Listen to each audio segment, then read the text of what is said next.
Notes have three names. Every single note has three names, not just on the guitar, but all through music. So, if you're asked the name of a note, this note, you would say, probably, like I would, very quickly, the name of that note is C. But the correct answer is always, well, it depends. For instance, if I play the note C, or whatever we're going to call this, we should always be aware that it could be C, it could also be B sharp, it could also be D double flat. Okay, some people would be quick to say, well, that rarely ever happens, or I've never seen that. Well, if you play long enough, you will run across that. It really depends on what key you're in and what's going on in the music. So every note could have three names. Even the ones that are like this, B to C is just a half step apart. So you have most of your notes are going to be a whole step apart, like from G to A or from B to A. A is a whole step from G and a whole step from B. So what happens there? Well, this A, quote unquote, could be G double sharp, or it could be B double flat. Okay. Now that is the thing about single notes. The same is true of chords, except chords have two problems. The first one is the one we just talked about, where this could be, very quickly, this cowboy chord here could be, we would say very quickly, oh, that's an F chord. Well, it could be E sharp. It could also be A double flat, or G double flat, sorry, G double flat.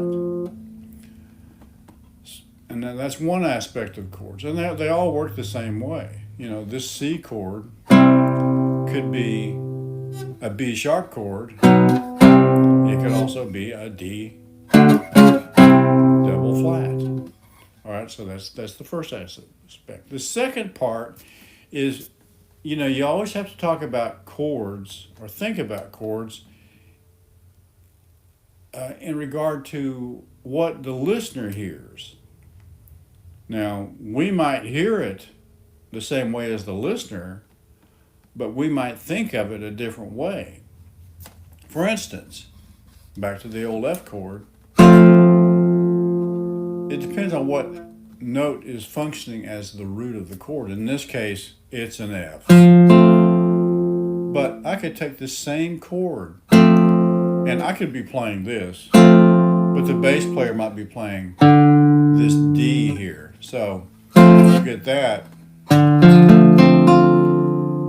the chord that's heard is a D minor 7. Here's the stock D minor 7. Same chord, slightly different voicing. If I played a G in the bass, or the bass player plays a G in the bass, this turns into a G11. And likewise, it could be an A double flat 11, and it could be an F double sharp 11.